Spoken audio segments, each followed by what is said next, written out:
Let's talk about how we can get solid, high-quality sleep. This is one of the most common questions I get.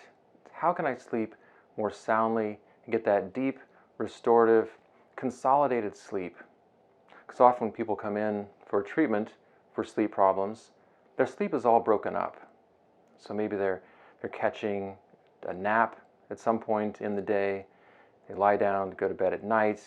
It takes them maybe an hour or two to fall asleep, and maybe they're asleep for 2, 3, 4 hours, and they're awake at 2 a.m., staring at the ceiling, cursing for being up again.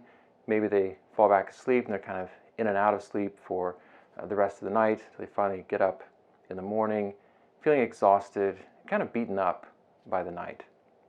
So what I offer here is probably going to be surprising and maybe a bit counterintuitive, but it's one of the most effective ways that we've developed for getting that good, solid sleep.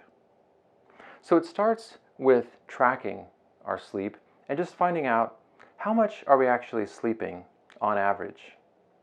So I suggest doing this for a week or two. There are apps, I'll link those down below, where you can track your sleep to make it easy to kind of add up all the sleep that you're getting.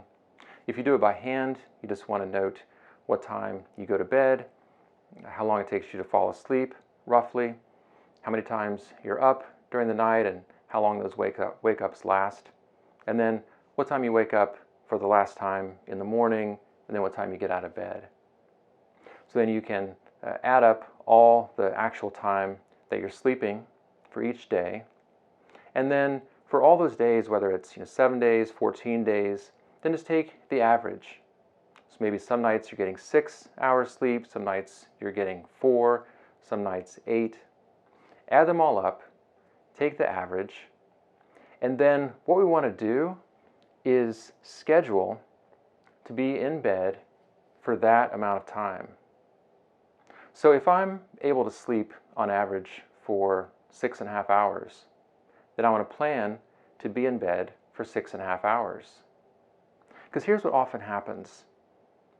We want to sleep, we're desperate for more sleep, and so we end up spending a lot of time in bed chasing sleep, trying to get more of it.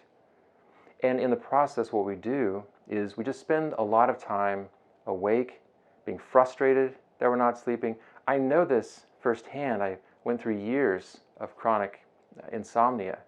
It's really frustrating, and it's not helpful to try to recapture the sleep we're not able to get by what we call extending sleep opportunity, giving ourselves more opportunity to sleep than our bodies can actually take advantage of. So let's say 6.5 hours is your sleep number. So you want to figure out what time you want to be up in the morning and then work backwards from there. So let's say you want to be up at 6:30 in the morning. I'll make the math easy for myself. So then you plan to go to bed at midnight. So that way you're going to be in bed for the amount of time that you're actually able to sleep on average. Now what usually happens initially is we might get a little less sleep than we're used to because our bodies aren't really in the habit. They're not trained to get that consolidated sleep. It's like we have all these little bits of sleep that are kind of lying around here and there, and it takes time to collect them all up and get them into a nice solid ball of sleep. So we want to schedule our sleep, and based on that schedule, we want to be really consistent. So this would mean on the weekends, even if we could sleep in based on not having to work or having other commitments, we still stick to that schedule. So then come Monday morning, we're not having to kind of readjust to being on a normal sleep schedule.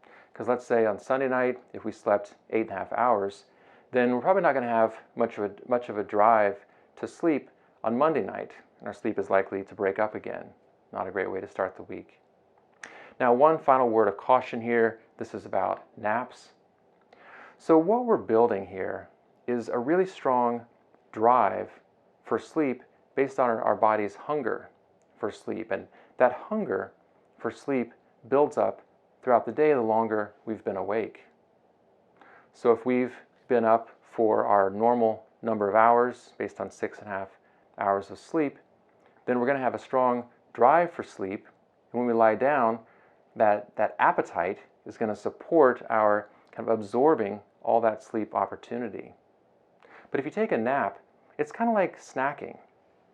So you can ruin your meal if you snack, especially if it's a big snack, and especially if it's close to a meal time.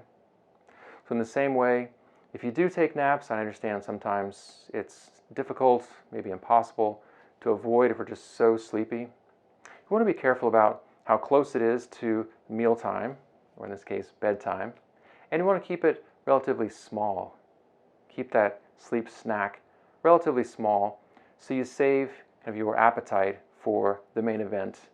So this is one of the main components of cognitive behavioral therapy for insomnia. Again, there are many studies showing this is highly effective. So if you give it a try, please let me know how it goes, and thank you for watching.